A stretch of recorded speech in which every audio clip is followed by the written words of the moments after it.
Hi, good afternoon, everyone. Thanks for joining us. I'm Gina Davis. I'm with DLLR, and we will get started promptly at 1:30. You should have joined us on mute, which is totally cool. And I'll walk through some of the tech features, but we'll get started promptly at 1:30.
Karen Johns, EL teacher at Crestwood Middle.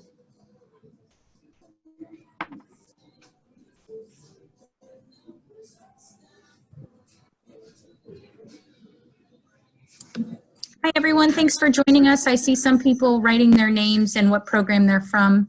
Oh, some feedback back there. Grayla. What program they're from. So go ahead and continue to introduce yourself in the chat for us.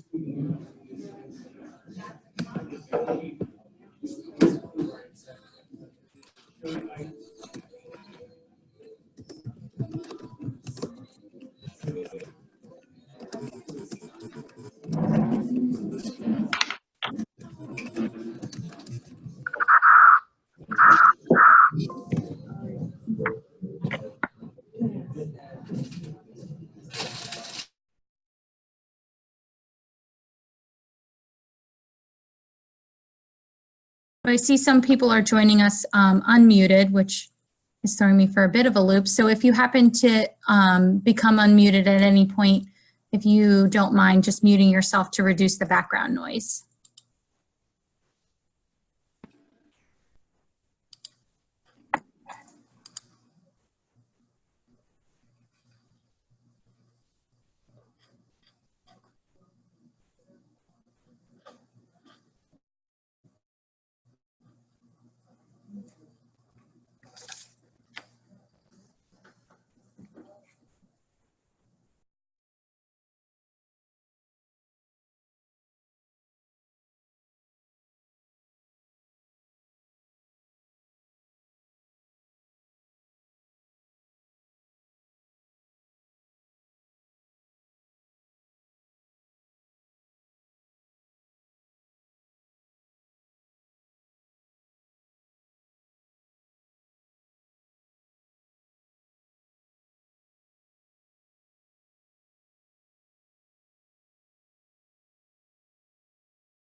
So hi, good afternoon, and thank you everyone for joining us.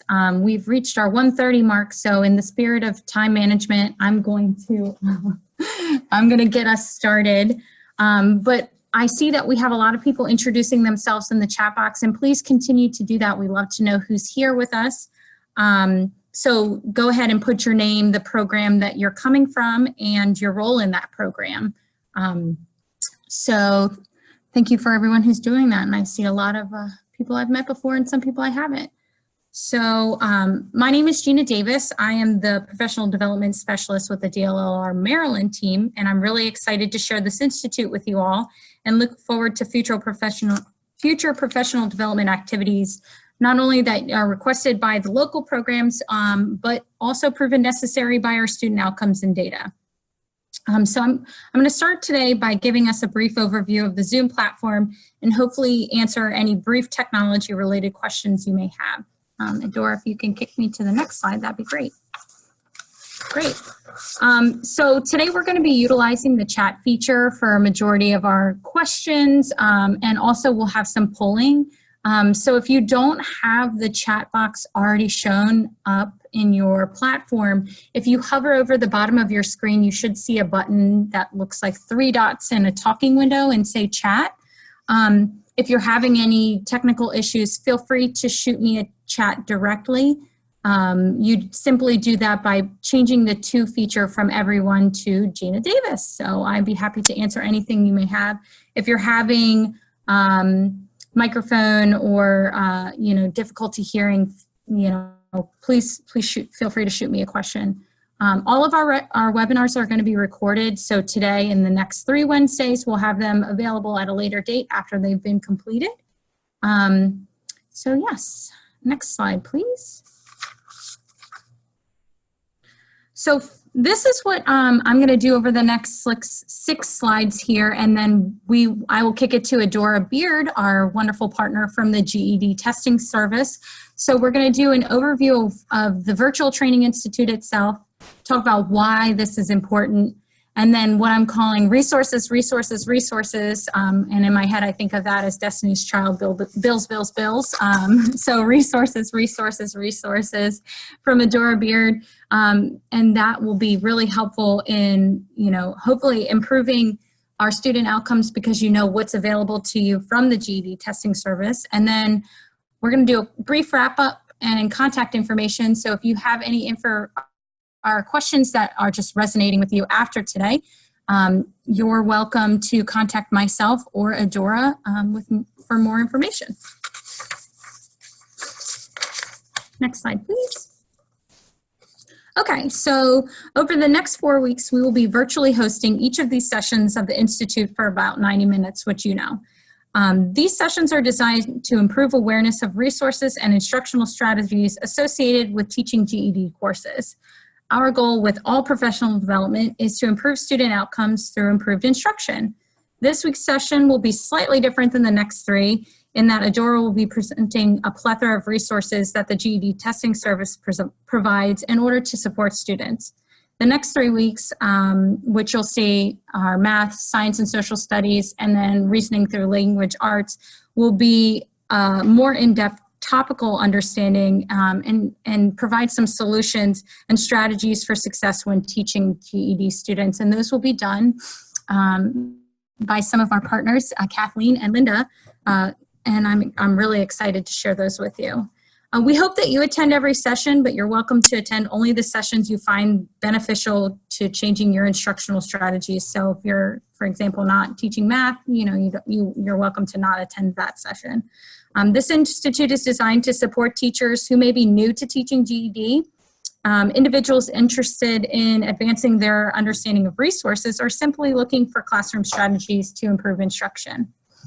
With staff turnover, modifications to the test, it's our hope that your teaching can be more effective and targeted to an individual's needs and lead to greater student success and more Maryland high school diplomas. Next slide. To set the framework and significance of this institute, I first wanted to outline the importance of this training, essentially the why we decided to put this together.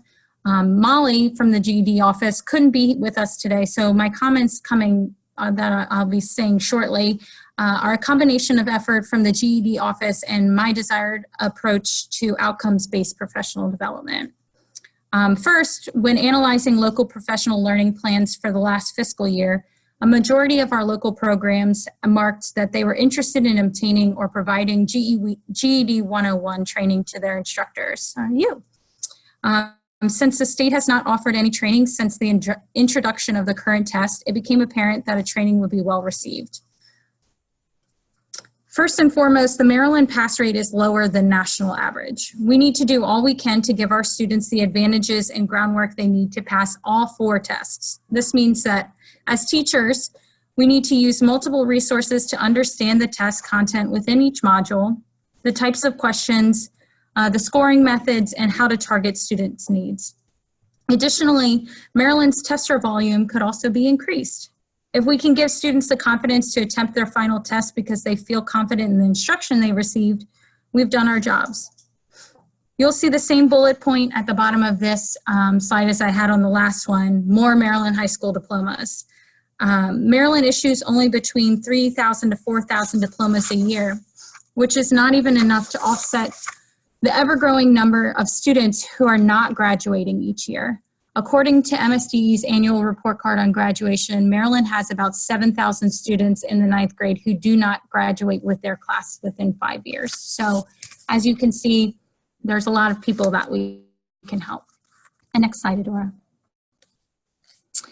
So before we get started, if you guys need anything, outside of this session today, you're welcome to contact me directly, and my information is available on this slide here.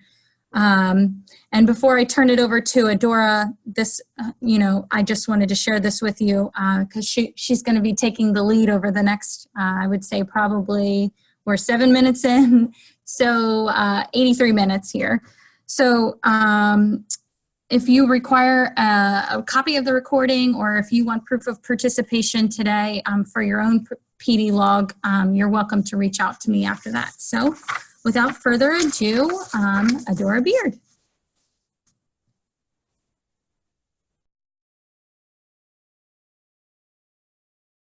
Sorry about that. I was on mute. Hello, everyone. I hope you can hear me out there. Say in the chat if you cannot, or if you can, just to make sure. But my name is Adora Beard. I am familiar with the majority of you, and for those of you who I have yet to meet, I'm sure I will be running into you at the MACE conference. I'm looking forward to that. But I am with the GED Testing Service. I have been with the GED Testing Service for 26 years. And I work very closely with Molly Dugan and Gina and others at the state office to ensure that you all are reaching the goals set out for your GED programs. So it is a pleasure to have this opportunity to join you as part of this kickoff to your Virtual Training Institute for Maryland, because as Gina says, there's some work to do in Maryland in terms of making sure that we are reaching all potential students. And then once you actually have them in your grasp, what do you do with them? And so hopefully I can contribute to that in some way by delivering this particular session today, so that you understand the tools and resources that are available to you. This may be a repeat for some of you, but it never hurts to repeat information. I solely believe that you tell them and you tell them again until everyone has what they need and are up to speed on things. So let's get started. Let me move on to the next slide here. So some of you may have heard me talk about this particular slide in the past. Just so you know, the American Council on Education, in case you didn't know, did an independent study of the GED test as a whole, but it became apparent to us during the results or receiving the results of that independent study that the upper 2 performance levels, 165 and 175 at College Ready and College Ready Plus credit, are the levels that GED Testing Service wanted to make sure that we had an opportunity to gain results from, just to see how well our GED graduates are doing over time. And so we, at the start of 2015, we decided to do a match of GED graduates with the National Student Clearinghouse data. And so we did a matching of 10,000 GED graduates with the National Student Clearinghouse data. And this initially what we found over the years since then, and as of 2017, is that 2 out of 3 GED graduates actually enroll within 1 year at 35% of earning their credential, enroll in college. And 45 enroll in college within 3 years of earning their GED credential. That is significant. And part of the reason why that's significant is because what we found as of 2017 and previous years that have been consistent with this data is that 90% actually persist once they're enrolled semester over semester. Now, the significance of that is that it was quite different and much lower in 2014 at 29%. But lower still is an anecdotal percentage of 13 in the paper and pencil world. And so that 90% of students that are enrolling semester after semester really is a big deal for our GED graduates. The American Council on Education has over 2,000 institutions that they are, through their credit recommendation program, that they are, that they manage in terms of making sure that students are tracking students and making sure that they are enrolling in college. But the colleges that offer, or the institutions that offer the GED test, there are about 200 of those colleges. And you can find that information on the American Council on Education's website.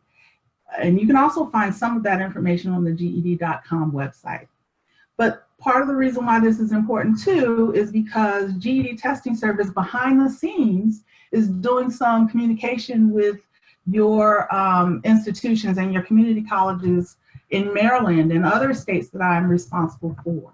And so we are having those conversations about what a student at the 165 level is able to do and how their score reports should be read for admissions officers who are receiving a transcript and having a really good need to understand what this GED credential really means and the value of that.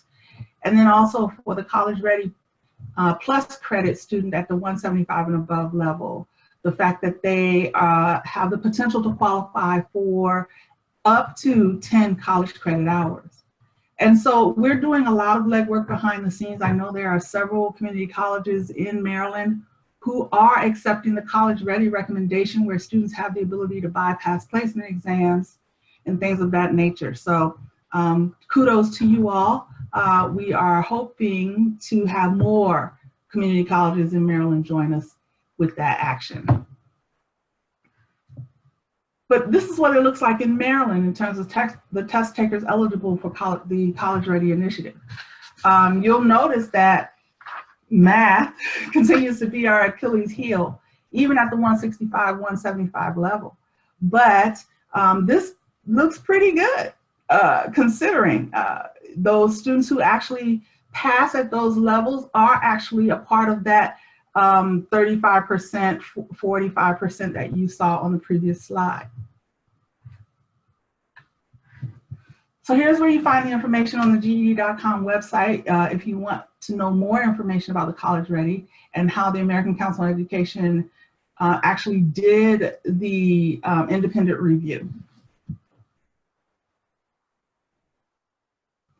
So let's dig down a little bit deeper and specifically focus on Maryland's numbers against the national pass rate. I thought it would be interesting to share this with you because these numbers are based on the launch of the 2014 series.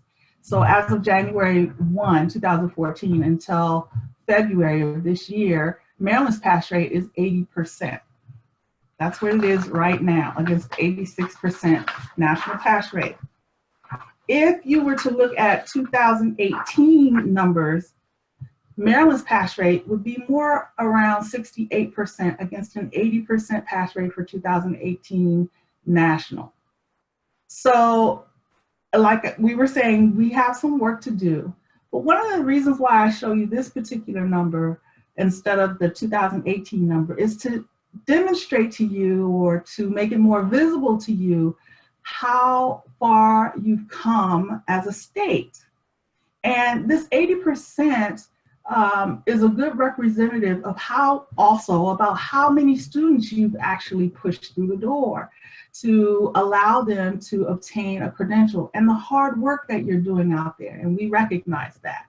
So I find this number to be helpful and useful to you, so that you can understand that we value the work that you do. Do we have more work to do? Absolutely. So we're going to get to that.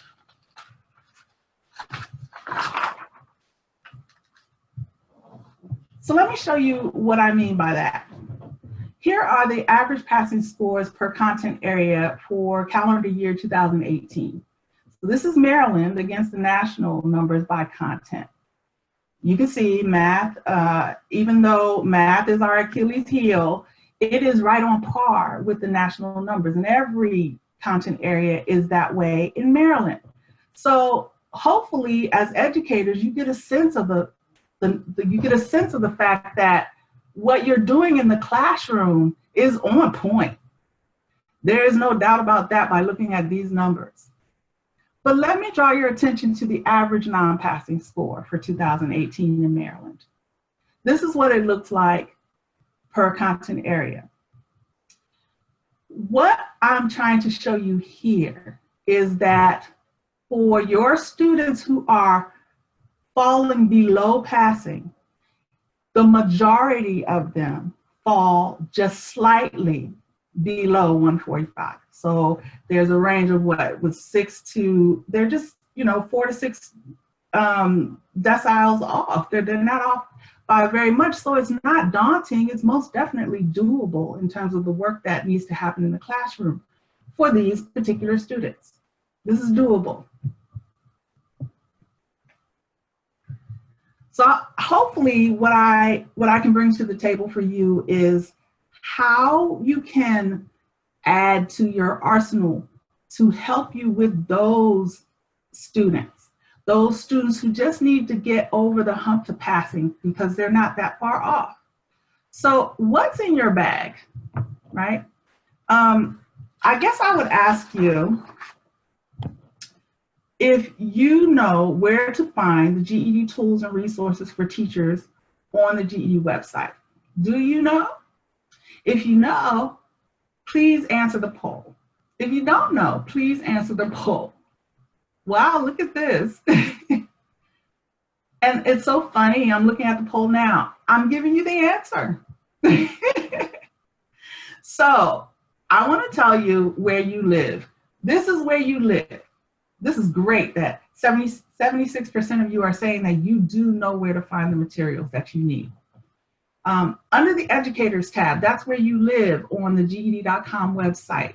Anything that you need to know about the GED test, anything you need to know about classroom materials, teaching resources, your own professional development like Tuesdays for Teachers, this is the landing page for you. Okay? I think that this slide is probably the most important slide. If you don't take anything else away from this session, I want you to please focus your attention on this particular slide. And here's why. Each one of these things highlighted in blue should be already a part of your arsenal of tools. So the key thing about this particular slide is that all of these tools that you see here are free. They are free, and GED Testing Service and their assessment team developed these tools specifically for you because there's a structure to it all, right? Here are the components of tools that you need to be successful to target instruction. I'm going to take your attention to the Educator Handbook. If you are new to the GED program, right, this particular handbook helps you by giving you an in-depth look at the GED test content. It discusses recommendations and teaching strategies that show you how to tell it shows how to tell if your students are ready for the test. So that educator handbook, I always encourage others to share it with new teachers coming into the GED program. But we're going to talk about each one of these individual tools that are highlighted in blue here, section by section. We're going to take our time and look at these things, okay? And I'm going to show you, in case you don't know, how to best utilize these. So let's talk a little bit about the study recommendations, right? You know about the Enhanced Score Report. The Enhanced Score Report is usually the first thing you see when a student has taken a test. And after they've taken the test, you have the ability to see where they may be falling short a little bit. You know by looking at this score report what skills they need to improve. It provides you personalized study plans based on the student's performance. The students can choose the publisher and preparation materials and get exact chapters and pages that they need to know, right, in order to review so that they can hopefully obtain a higher score. That's the whole point of this particular document here. So now that you have your enhanced score report and you know chapter and page or where a student may be having some difficulties, then the next thing to pull down is called the performance level descriptors. We call them the PLDs. They are the stuff to teach. The assessment team with the GED Testing Service has developed these performance level descriptors, all four performance levels, to help you strategize in the classroom and create lesson plans that are going to speak to where you know the students may be falling short. So what are they? So the performance level descriptors help you to better understand the skills the test takers already have, and then the skills they need to develop to further score higher on the test. And it talks about them at each performance level. So it's a roadmap of sorts, right? In addition, it talks about what's needed to achieve the next performance level. So it's a gap and analysis. It tells you where the knowledge gaps are for the student.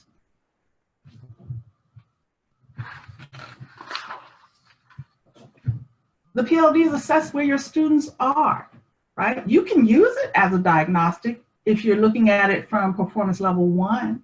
So you could also use it in tandem with your TABE or CASAs, depending on which diagnostic you use. And use it as a basic checklist against those things.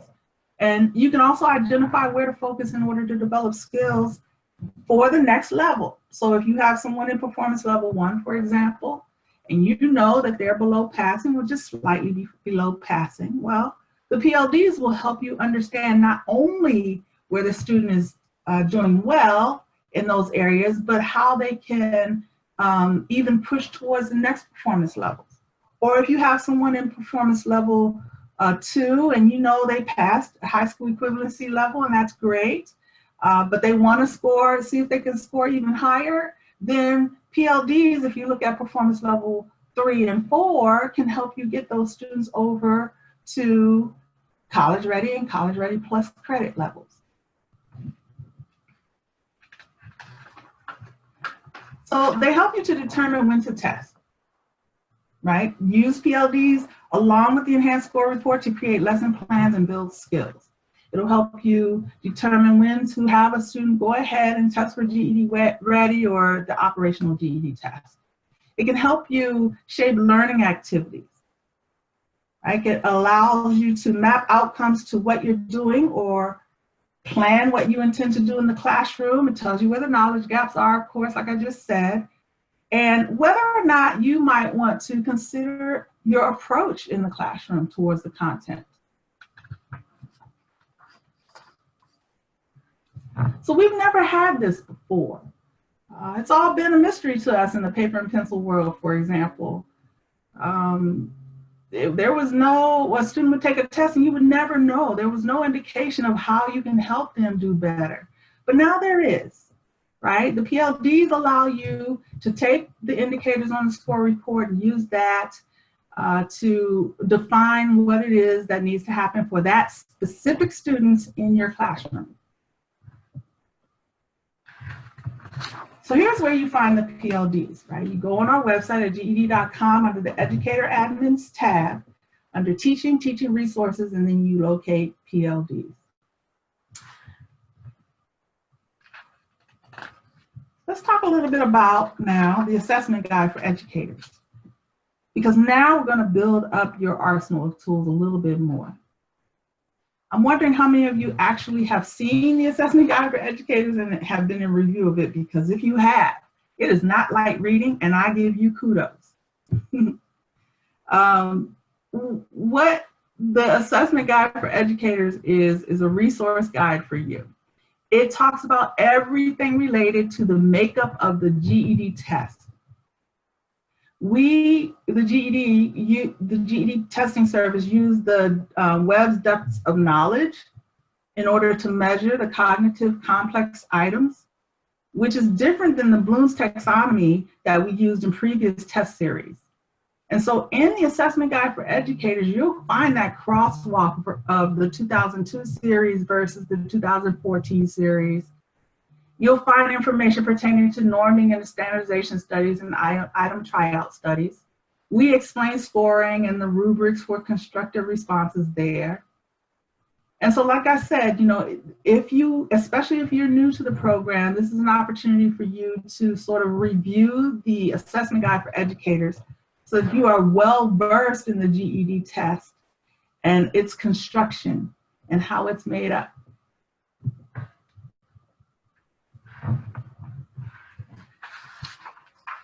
I'm hoping I'm not going too fast or zooming by any of this. If I'm going too fast, I hope someone will tell me. But let's sit here for one moment at the assessment target comparison chart, because I always get a question about this. Adora, I didn't know this was out here. It's really useful. And I hope you find it to be also. The only thing I would say about this particular table is where you see the hyperlink here. That says GEDtestingservice.com. That has now been updated to just GED.com, but the same context applies in terms of the 2014 test resources portion of the hyperlink. But let's talk a little bit about this particular slide. Do the indicator codes on the table look familiar to you? I'm wondering where else you find the indicator codes. So maybe you can tell me in the chat if you know, where else do you find these indicator codes? And I'll give you a second to think about that.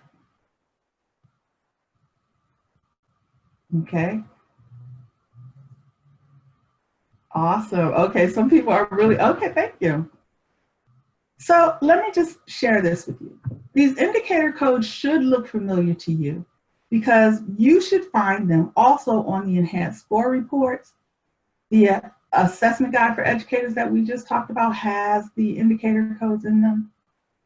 And on high impact indicators, which I'll talk to you a little bit more in a few slides from now. So it's important because, like I was saying before, all of these tools link together. All of these tools that you will be using link together, and they're all linked together by the indicator codes that you see on the score reports that the student receives. Right? So this table is provided to help you understand the information the test takers will see on their score report. The information in the two left-hand columns of the table below provides the indicator code and the indicator language. In addition, you'll see language translated for test takers so that you have the ability to translate information that may be a little bit too technical for your students to understand. So in the event that you may even struggle, for example, with explaining, or in layman's term, explaining to a student what they're seeing in terms of what the indicator represents, then here's the language that you can use to help them have a better idea of what they're seeing, what they can expect, what your classroom lesson plan is going to be for them. You have the ability to explain all of that for them. So yes, now we're going to see what it takes to actually strategize in the classroom and what tools you can use for that. So now you have, imagine this, right? So imagine that you have your student sitting right next to you at your right hand, if you happen to be left-handed, left hand. And you have before you their enhanced score report, with the indicator codes and the publisher's information, chapter and page. So you've gone out, because now you have that information, you know where the student needs help. You go out and you pull down the PLDs. You pull it down by content area, whichever content area the student needs your help in. In addition to that, you go out there and you pull down something called the high impact indicators. Now, what are high impact indicators? So what we know is that in the classroom, usually, we all have too much to teach and often too little time. And so we're going to look at relationships of high impact indicators. Some of you may remember the most missed items that we used to have out there somewhere around 8 months into the launch of the GED program. So 2014, 2015, we produced something called most missed items. The most frequently missed items that students always miss usually. But since then, we've collected the kind of data that allows us to attach high impact indicator codes to not only those most missed items that we produced back in 2014-15, but we took a look across all content areas and we decided to pull out those indicator codes, or those skill sets rather, and attach indicator codes to them that allow us to help you in the classroom do a better job of teaching a particular skill set in a classroom that crosses all other content areas. So there are many skills across content areas, right? And most missed items back in 2014 only looked at those items most frequently missed, but what high impact indicators do is give you a better understanding of these instructional relationships, where you can more effectively create instructional plans that address the maximum number of skills. So for many of us who teach all content areas, this is extremely important, as often as your time is limited, because that's usually the case. You don't have very much time with your adult students. So by creating lesson plans that integrate skills across content areas, our students can better apply those skills in multiple ways in a variety of contexts. And they can see how high impact indicators cross different content areas. Here's a really good example that I show every time you see me. You've probably seen this slide before. The order sequencing in RLA, what we find is that it's not just a province of RLA. Order sequencing can be found in social studies, science, math. And I know that it's likely that you could tell me many more skills that can cross content areas like that. So for example, in RLA, as it pertains to order sequencing, in literary text, where students need to demonstrate what happened first, second, third, that's usually how order sequencing flows in RLA. It's just as important in social studies, where students may need to identify a chronological structure of historical narratives and sequence steps in a process. In science, students need to be able to reason from data or evidence to a conclusion. So they need to understand step 1, step 2, step 3. Am I not right? So I'm sure, like I said, you can name many more like that. And that's what high impact indicators bring and allow for you. So all of these indicators are related. And so the strategies that we incorporate in our classroom can allow you to help students, number one, identify them in one content area, and then also identify them in multiple content areas, and then understand how to apply them in every content area. That's the purpose of the high impact indicators. Okay, and here's where you can access them on our website. And so I know Gina is going to provide you, if she hasn't already, at some point, some kind of resource so that you can have access to these links directly. Okay. So what you'll find when you go out on our website to search for the high impact indicators is this, not just the high impact indicators by the indicator codes, but you will also find a relationship document, right, that shows you, for example, if a student, I wish I could make this a little larger so you can see it, but for example, if a student has an indicator R31 on their score report, then you can search for R31 on a high impact indicator sheet and find, for example, if they were having issues with order sequencing, if this was the case, then you could find that skill and then also see the relationships in other contents. So that's what this particular document does for you.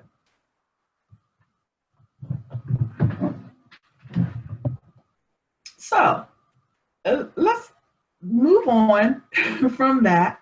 I'm hoping that all of this is hitting home for you and that you have the ability to take some time and check out those are the top 5 tools that are out there for you. I mean, I really want you to see what you can do about adding them to your arsenal of tools that you're already using, because it's evident to me by the data that what you're doing is great in the classroom. But all I'm saying is that you might want to also add some of these other tools. These are the key tools that we have created for you to use in the classroom. Okay, so let's talk a little bit about some of the reminders. I know that if you don't know by now that the social studies extended response, we said goodbye to that in 2016, I'm concerned, but I'm sure you know that. In 2018, we also said goodbye to the short answer item in science. And with that, we kept, you'll see if you look in the assessment guide for educators, we kept the science short answer item in the assessment guide in the event that somewhere down the line, you know, we make an evidence-based decision to bring that back. So you should continue to teach that in science.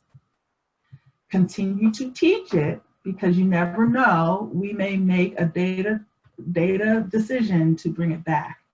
And it can be critical for the sake of your students to understand how to handle that particular type of item.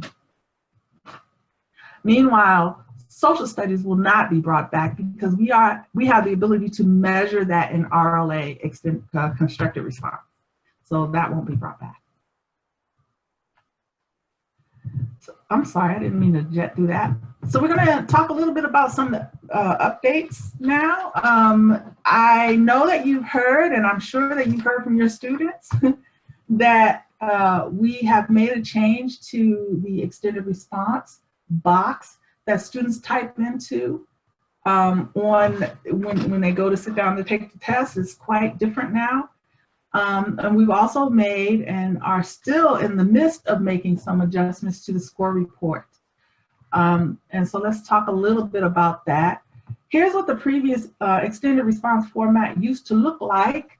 And as of January 1st, here is what the new extended response format looks like. And what we've done is made some adjustments where we've reduce the amount of tabs that students have to tap into. So here you'll see that there were 4 tabs, and so we reduced this. And so we did some cognitive labs with students that, you know, the results came back where students were saying, you know, this whole thing is crazy. Some of them don't even understand, or didn't in the old version, that they needed to scroll. If they kept scrolling, they'd have enough space to type. So what we decided to do, based on the results that we receive from students is to extend or widen the box. And enhance the scrolling effect, so that they understand, okay, so yes, if I keep scrolling, if I keep typing, and then, you know, we also now have the ability to scroll, I can get in as much as I possibly can. You'll see, yes, we did reduce the number of tabs, but we also clarified the instructions for students. So you will notice that even if a student is a good reader and they speed read through the instructions, he or she will still be able to capture the essence of what we're saying in the instructions based on the bolded text that you see there. They will completely be able to still understand what we're trying to ask them to do. And the number one thing I think I get asked about this instruction piece here is, do we ever change the instructions? Well, no. You know, the instructions always stay the same. It's always the same instructions. We're always asking the students to write about the same thing. So the prompt also is always the same. And we are, as far as I know right now, we don't intend on changing that either. Okay, so here's what I've learned from some of the cognitive labs results that I've seen sort of behind the scenes, is that students don't necessarily know how much to type. So even though we've widened this box here, that still hasn't changed. And I think students still have difficulty understanding that they need to give us enough to score. And so I am going to give the first 4 people out there 5 GED Ready vouchers. I'm just going to send them to you. If you chat in here, how many words 4 to 7 paragraphs is. If you can tell me how many words 4 to 5 paragraphs is, I will send the first 4 people to respond to that 5 GED Ready vouchers. And we'll give the answer in a slide later on down the road. And Gina will capture your information. The first 4 people, Gina, please, thank you very much. So let's see.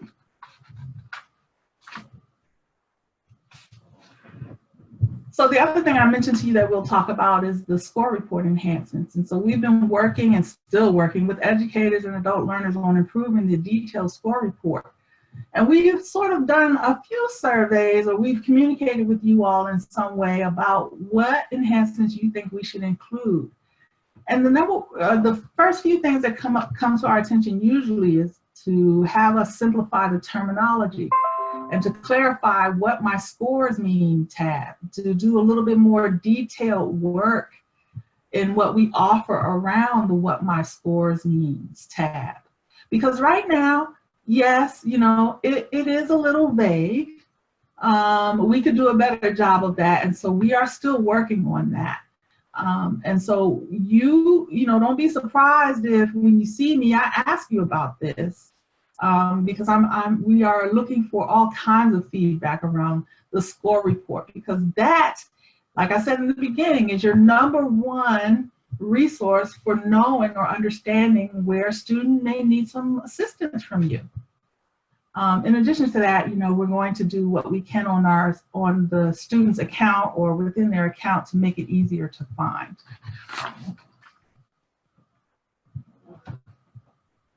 So let's see, let's check time here, okay. So if you have any questions about all of the slides that we've just reviewed right now, I want to say you can certainly send me an email. At the end of this presentation is my email address.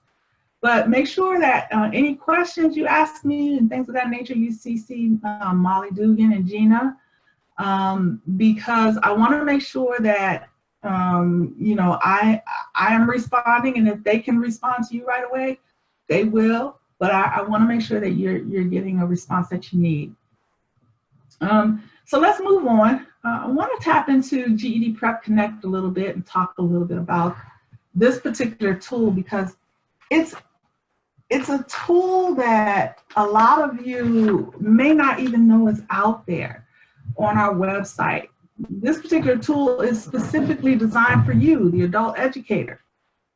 It sits on a platform on our system that's called GED Manager. You need to have approval in order to receive access to this particular tool. And I don't know, some of you may already have the ability from GED Manager to run a passer's report, which I know most of you use for graduation ceremonies and to reach out to the students and invite them to their graduations, which is great.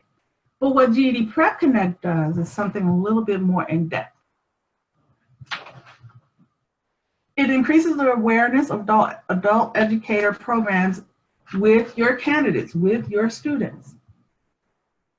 And it is the type of tool that will allow you to do the kind of outreach so that you can get a student in the door.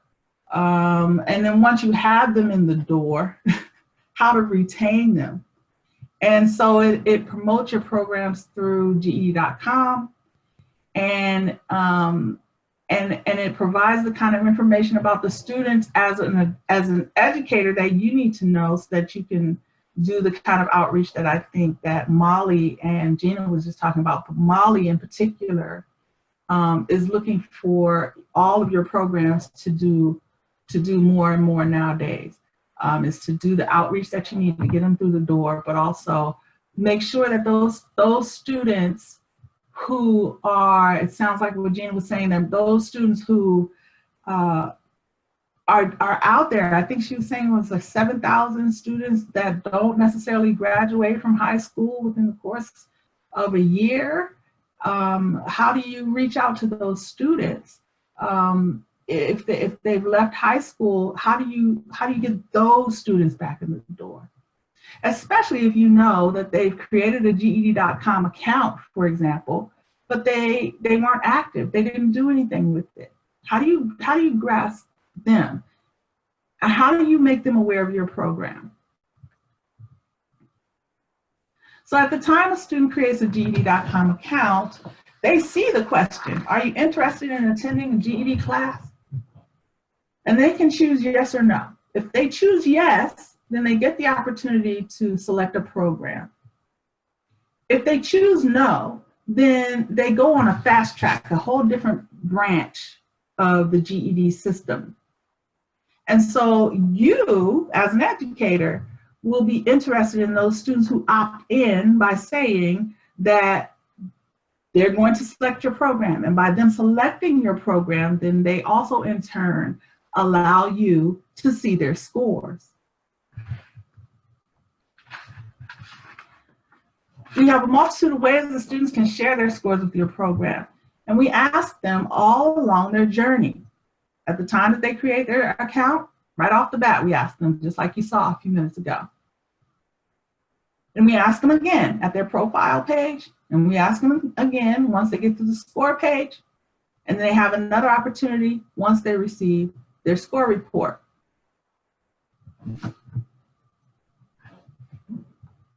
Well, once a program is selected, the student has the option to remove this at any time. So it is at their discretion as to whether or not you can see their scores, and it is not mandatory for them to share their scores with you at any time. So if they said yes in the beginning and changed their mind, they most certainly can remove their selection.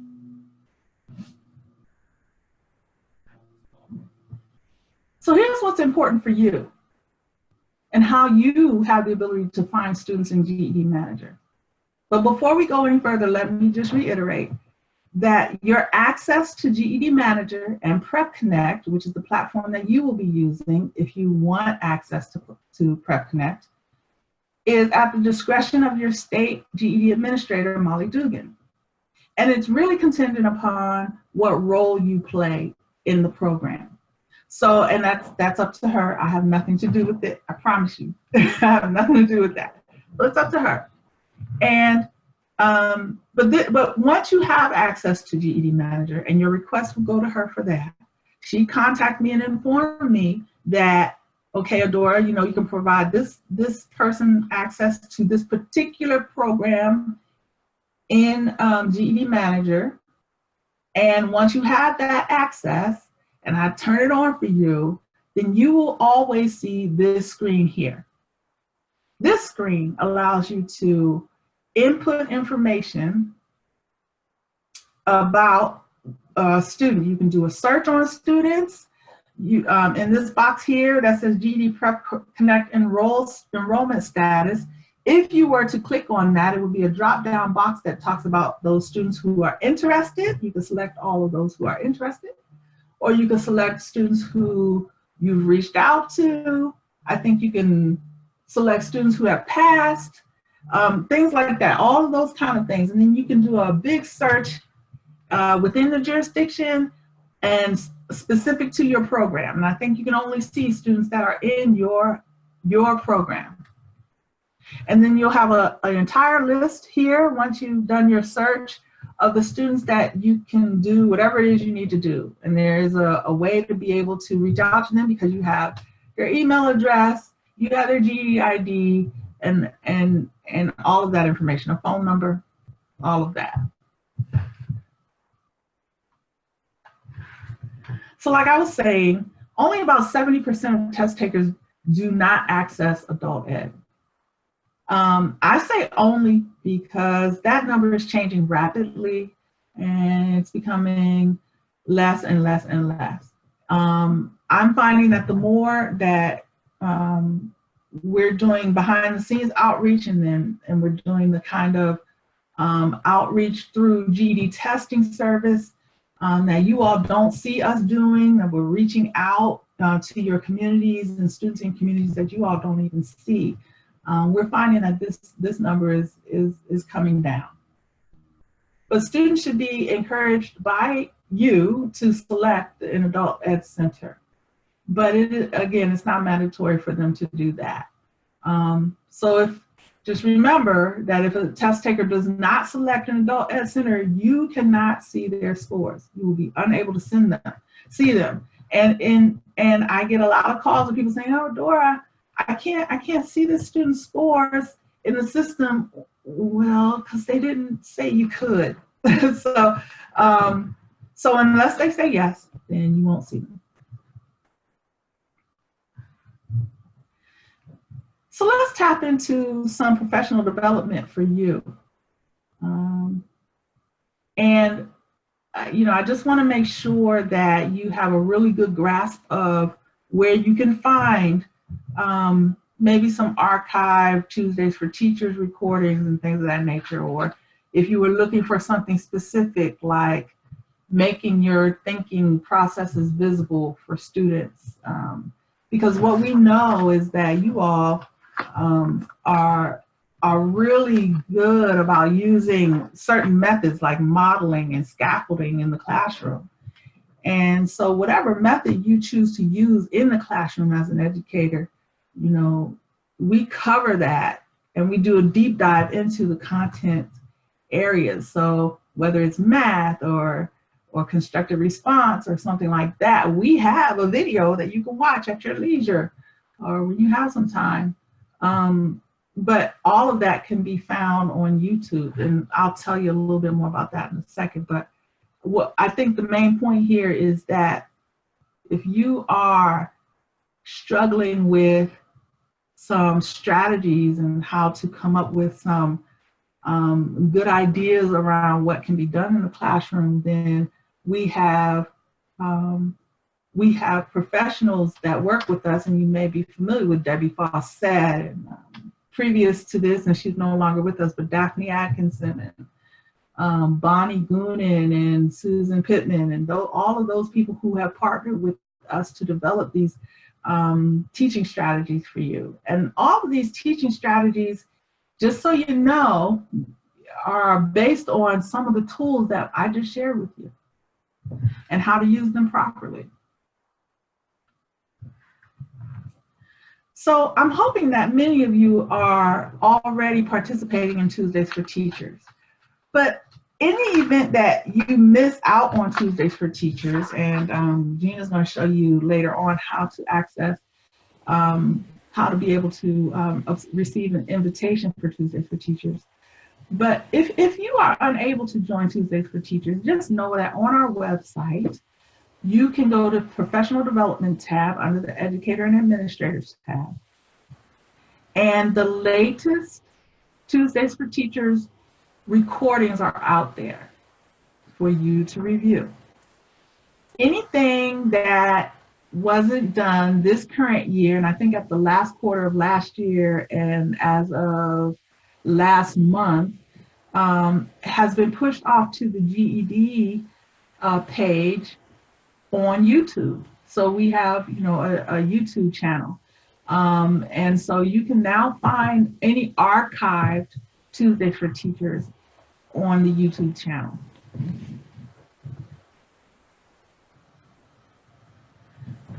I think I'm sure that you know this, and I kind of feel foolish saying it to you, but it's all a part of making sure that students have the ability and what they need to get through tackling the task of taking this test. And we all know that close reading is a skill that is needed throughout the journey of a student tackling the task of this test. There is no way a student can do a good job on this test unless they have really good close reading skills, because it's cyclical, right? It's sort of like good readers become good writers and good writers become good readers. And I think that close reading skills is a must if you want to see a student be successful on any level of the GED test. And so that's why I think it's really important skill. And that's why I brought it to your attention. But I have a feeling that you're very well aware of that by now, at least. So let's talk a little bit about tutorials. So how many of you are actually using tutorials in the classroom? And do you know where to find them on the website? So the one thing I think I'd say here about this particular tool is that you never want a student to come prepared. To come to the testing environment unprepared. You never want that to happen. And so that's why these tutorials are so important. You want to ensure that the student encounters no surprises, because here's the thing, they already come to the testing environment with their own level of fear, with their own angst. And so you want to allow enough opportunities for them to practice and build on those skills and become familiar with what they can expect to see in the testing environment. And so you want to make sure that you are telling students what they will receive: whiteboards, the graph papers, the formula sheet. Let them know that they're going to get those things.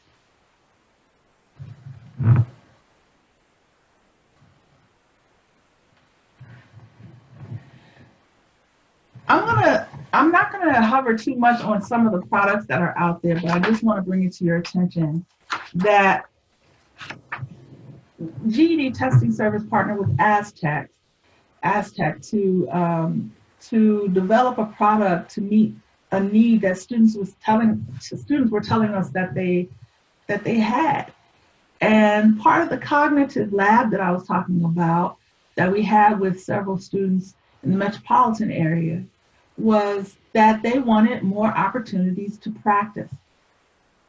And so we took that information back to our publishers, the multiple publishers that we have, and Aztec stepped up to the plate and said, hey, you know, we have this tool that maybe we can make a little bit more streamlined and present it on mobile phones for students. And so with that, we launched Math First. And so GED Flash was born after that.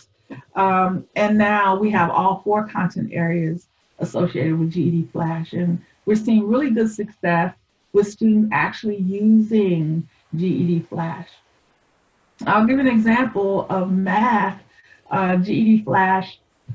When students are using it, it tells students where they're not doing very well. So they may answer, several questions, and it tells them, okay, well, you missed this one, and here's why. And so I think this particular tool can be useful to many students now. I think students they pay $15, and then they have access for 30 days, and there are times during the course of the year that GED Testing Service puts on promotions for students where they may get 60 days of access, for example, for $15. And so I think we just ended a promotion like that earlier at the end of at the end of February, or probably mid-March or something like that. But just look out for promotions like that and encourage your students to get in as much practice as they can.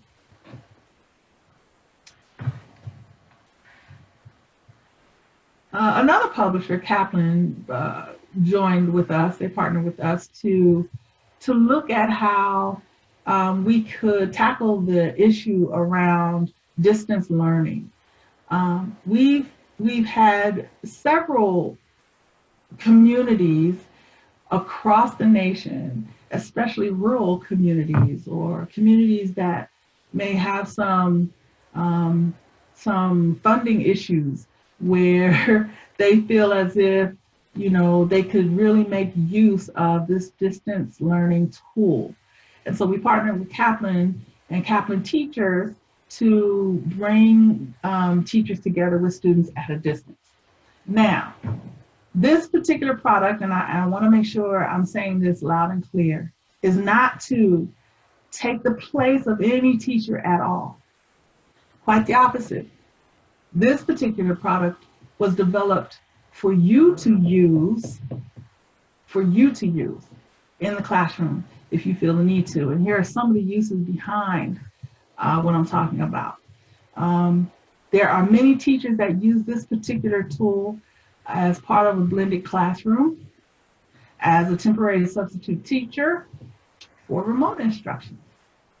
And so you have Kaplan teachers teaching particular skill sets, and they are able to do that virtually. If you want to know more about GED Live, you can certainly reach out to our Kaplan group, but GED Live can also be found in the studentsged.com account under their study tab, as well as GED Flash.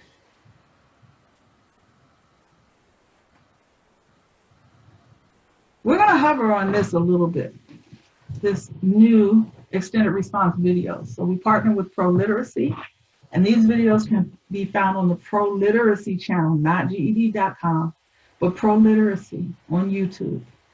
Okay. Here's the thing. These videos are absolutely wonderful, and I'm going to tell you why. Extended response seems to be where students have the most difficulty. In addition to math, this is where they have the most difficulty. That's why you hear students come back and say to you, I got a 0 on my writing piece, and then they can't figure out why they got a 0. Well, what this does is help you as an instructor, help the student, help reinforce with the student all of the things you're teaching in the classroom already about how to formulate an extended constructed response, right, to the RLA. And these videos are good because they look at the individual components associated with creating the response. And so it's helpful to you, and it's helpful to the student, because like I was saying to you in the beginning, you tell them, and then you tell them again, and then you tell them again, right? And so that's what this was designed to do. I think one of the things that I'm seeing when I'm looking at students' responses behind the scenes is that students don't necessarily know the difference between analyzing and summarizing. They get confused, or they're just not writing enough. And so when I was telling you before about the GED Ready vouchers that I was going to give out, the answer to that question about what's 4 to 5, I mean, sorry, 4 to 5, what did I say, 4 to 7 paragraphs or something like that, is 300 to 500 words. What we're finding is that students are just not writing enough. They're just not writing enough. And so if they're not writing enough, then we can't score it. It can't be scored. And so that's where students are having difficulty. But in addition to not writing enough, they need to understand the reasons why they're doing what they're doing. They need to understand the structure, the format. They need to read the prompt well enough that they can supply what we're asking them to supply in their response. And so one of the things I want to make sure that I encourage you to do is teach the difference between analyzing and summarizing, because that's what we're getting. We're getting a lot of summary. Okay. And then make use of, if you can, make use of some of these, make use of some of these videos here in the classroom if you have the ability to do so, because it'll just strengthen what you're already teaching.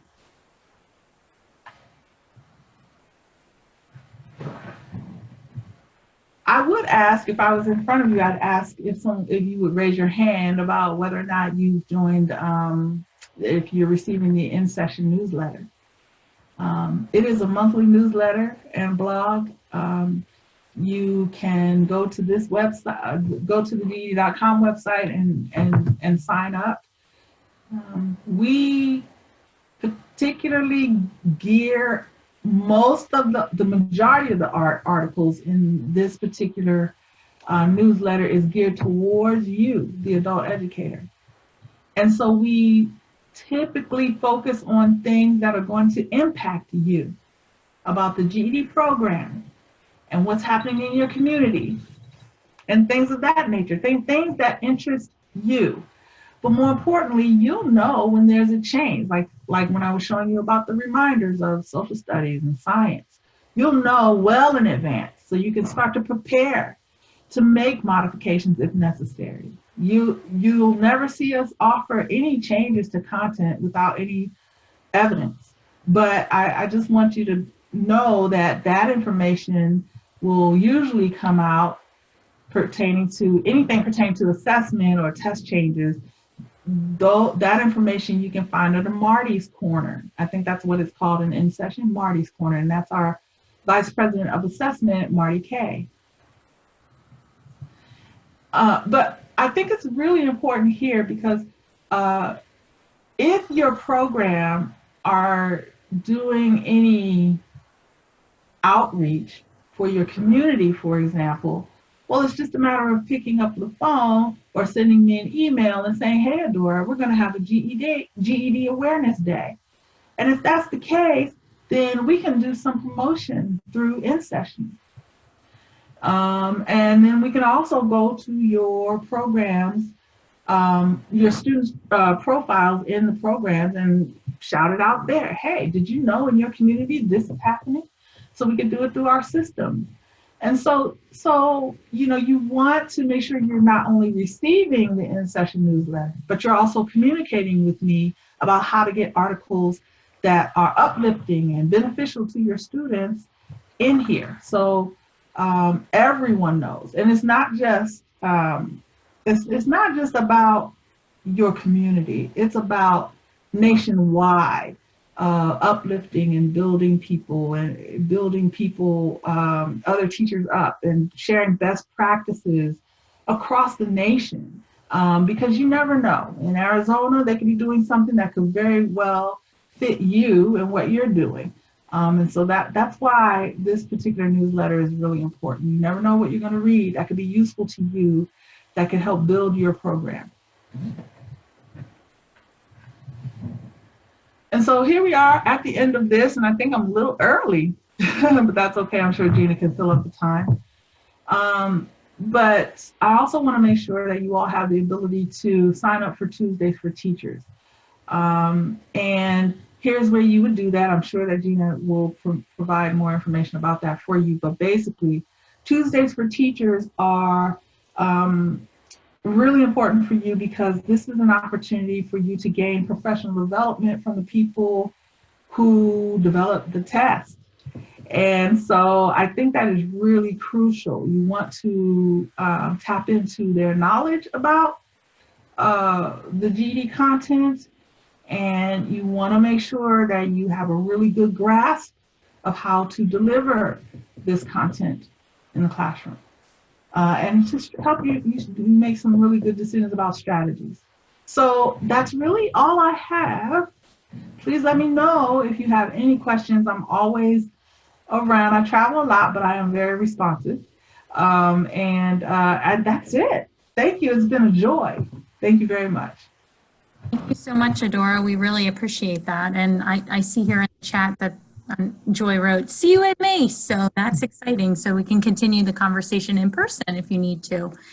But when in-person opportunities are limited, both Adora and myself are available via email. And I tried to put all the hyperlinks to the locations that Adora was talking about as she was talking in the chat. But if you didn't receive that and you really want a hard copy of everything from today, please shoot me an email and I'm happy to send you today's presentation so you can click through and say, oh, we were talking about the performance indicators here, and here's how do I get to it.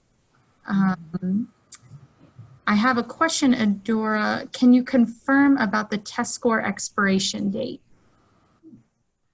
Oh yeah, okay. So it depends on, it varies from state to state in terms of test score expiration date. And I think Molly and Terry are actually looking into that for Maryland right now. So I don't necessarily want to confirm until I hear more from her about that. If you can just hold off, I'm sure that you'll hear more about that from her directly.